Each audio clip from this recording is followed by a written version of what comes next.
Matter यानी stars, galaxies, planets, trees, rocks, atoms और हम, इन सबको कहा जाता है नॉर्मल मैटर।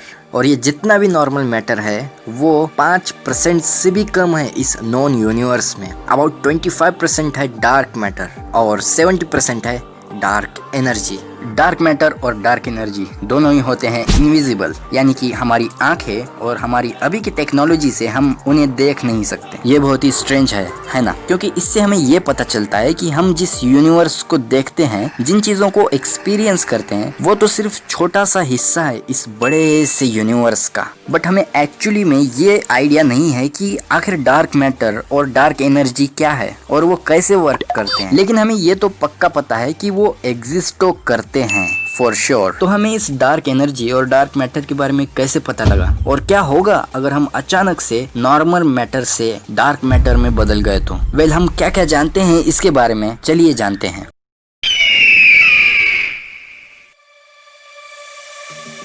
डार्क एनर्जी, इसे ना तो हम डिटेक्ट कर सकते हैं, ना ही मेजर, और ना तो देख सकते हैं और ना टेस्ट कर सकते हैं। और इन्हीं सभी सिम्टम्स की वजह से डार्क एनर्जी बहुत ही स्ट्रेंज और मिस्टीरियस है डार्क मैटर के मुकाबले। लेकिन हम डार्क एनर्जी के इफेक्ट्स बहुत ही ज्यादा क्लियरली देख सकते हैं। 1920 में एडविन हबल ने एक स्टार को ऑब्जर्व किया। उन्होंने उस स्टार की पर्टिकुलर इंटेंसिटी और पर्टिकुलर कलर नोटिस किया। जब उन्होंने कुछ टाइम बाद फिर से उस स्टार को नोटिस किया, उसे ऑब्जर्व किया, तो उस स्टार का कलर रेड कलर की तरफ हल्का सा शिफ्ट हो गया था। अब आपको मैं ये बता दूं कि रेड कलर का जो वेवलेंथ होता है वो सबसे ज्यादा होता है, तो इसका मतलब वो स्टार हमारे प्लेनेट अर्थ से दूर चला गया था। यानी इसका मतलब वो स्टार और हमारी धरती के बीच का जितना भी स्पेस था वो खींच रहा था, एक्सपैंड हो रहा था। इसीलिए उन्होंने ये कैलकुलेट किया कि हमारा यूनिवर्स एक्सपैंड हो रहा है। और रिसेंट डिस्कवरी ने ये दिखाया है कि इस यूनिवर्स का एक्सपेंशन एक्सेलरेट हो रहा है। अब वो स्टार इस प्लैनेट से सिर्फ दूर चला जाता ना, तो इसकी इंटेंसिटी ही कम होती। ऐसा इमेजिन करो कि कोई टॉर्च आपसे दूर जा रही है, तो उसकी इंटेंसिटी भी कम होगी, राइट? लेकिन वो स्टार की वेवलेंथ खींच चुकी थी, इसीलिए वो रेड कलर की तरफ हल्का सा शिफ्ट हो गया। इससे पहले हमने ये सोचा था कि ग्रेविटी के खिंचाव से ये एक्सपेंशन स्लो होगा, या फिर एक टाइम पे आके ये सारा यूनिवर्स कोलैप्स हो जाएगा।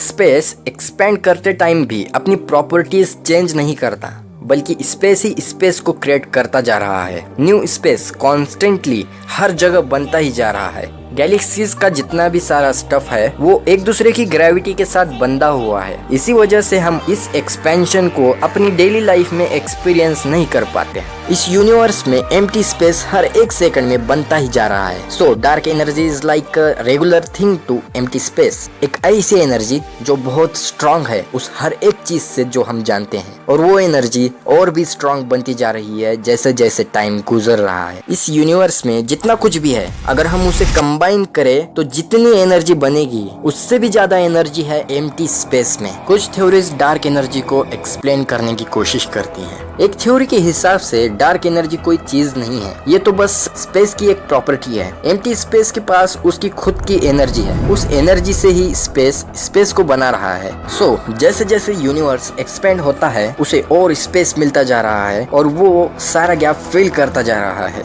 जिससे यूनिवर्स को फास्ट एक्सपेंड होने में और भी लीड्स मिलती जा रही है। एक और थ्योरी ये कहती है कि एम्प्टी स्पेस एक्चुअली में भरा हुआ है टेम्पोररी और वर्चुअल पार्टिकल्स से, जो कंटिन्यूअसली बनते जा रहे हैं नथिंग से और फिर से वापस डिसअपियर होते जा रहे हैं नथिंग में, और वो पार्टिकल की एनर्जी ही डार्क एनर्जी है। लेकिन ये एनर्जी एग्जिस्ट करती है तो भी हमें ये पता नहीं कि कहाँ और कैसे इसे डिटेक्ट करें। अब बात करते हैं डार्क मैटर के बारे में। गैलेक्सीज एग्जिस्ट करती हैं क्योंकि उनमें डार्क मैटर होता है। जब हमने कैलकुलेट किया कि आखिर हमारे ब्रह्मांड इस तरह से कैसे बना, तो हमें ये पता चला कि हमारे यूनिवर्स में इतना इनफ नॉर्मल मैटर है ही नहीं कि वो गैलेक्सीज को होल्ड कर सके। विजिबल मैटर की ग्रेविटी इतनी स्ट्रांग इनफ नहीं थी कि वो गैलेक्सीज और कॉम्प्लेक्स स्ट्रक्चर को फॉर्म कर सके। अगर गैलेक्सीज में सिर्फ नॉर्मल मैटर होता तो सारे स्टार्स बिखर जाते और कोई गैलेक्सी फॉर्म ही नहीं होती। सो हमें अब ये पता था कि वहाँ पे कुछ है जो लाइट को रिफ्लेक्ट और इमिट नहीं करता है, कुछ ऐसा जो डार्क है। वेल, हम डार्क मैटर को कैलकुलेट तो नहीं कर सकते, लेकिन हम उसे देख सकते हैं, काइंड ऑफ। ऐसी जगह पे जहाँ डार्क मैटर हाई कंसंट्रेशन में हो वहाँ पे लाइट बैंड होती है। सो हमें ये पता है कि वहाँ कुछ तो है जो इंटरेक्ट कर रहा है ग्रेविटी से। हमें डार्क मैटर क्या नहीं है इसकी ज्यादा नॉलेज है बजाय कि डार्क मैटर क्या है। हमें ये पता है कि वहाँ जो है वो कोई नॉर्मल मैटर से बना हुआ क्लाउड नहीं है, वरना वो ऐसे पार्टिकल इमिट करता जिसे हम इजीली डिटेक्ट कर पाते हैं। डार्क मैटर कोई एंटी मैटर नहीं है, क्योंकि एंटी मैटर जब किसी नॉर्मल मैटर से रिएक्ट करते हैं तब वो यूनिक गामा रेज प्रोड्यूस करते हैं। और डार्क मैटर कोई ब्लैक होल भी नहीं है। वेल, डार्क मैटर को हम सिर्फ ये 3 चीजों से ही एक्सप्लेन कर सकते हैं। फर्स्ट, वहाँ ऊपर स्पेस में कुछ तो है। सेकंड, वो ग्रेविटी के साथ इंटरेक्ट करता है।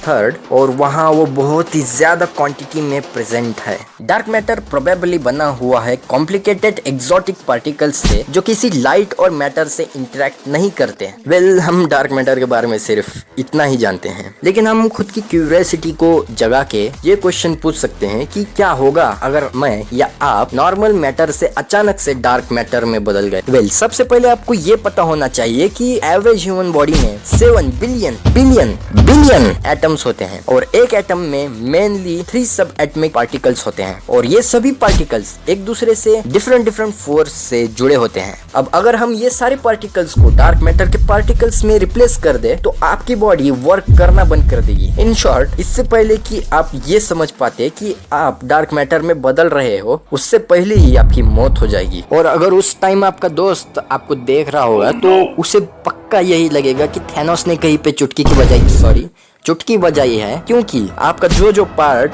डार्क मैटर में बदल रहा होगा वो इनविजिबल होता जा रहा होगा। हमारी डार्क मैटर और डार्क एनर्जी की थ्योरीज सिर्फ थ्योरीज ही हैं। वेल, एक साइड से देखे तो ये बहुत ही डराने वाली चीजें हैं, लेकिन वही दूसरे साइड ये सब साइंस और स्पेस को बहुत ही एक्साइटिंग बनाती हैं। ये हमें दिखाता है कि हमारी स्पेस और साइंस की नॉलेज अभी भी कितनी कम है। वहाँ ऊपर स्पेस में अभी भी बहुत कुछ ऐसा है जिसे हमें सीखना है, समझना है, एक्सप्लोर करना है। वेल, इसीलिए स्पेस बहुत ही अमेजिंग है ना। सो इसी नोट पे ये वीडियो खत्म करते हैं। अगर आपको ये वीडियो पसंद आया तो इसे लाइक जरूर करना, साथ ही साथ आप ही के जैसे नॉलेज के भूखे लोगों को ये वीडियो शेयर जरूर करना ताकि उनकी भी थोड़ी सी नॉलेज की भूख मिटे। और कमेंट करके ये जरूर बताना कि आपको ये वीडियो कैसा लगा। वेल, अब यहाँ तक देख रहे हो तो यार सब्सक्राइब भी कर दो। सो मैं आपको अपने अगले वीडियो में मिलता हूँ, तब तक के लिए आप अपना ख्याल रखें और मेरे वीडियोस को देखते रहिए। बाय।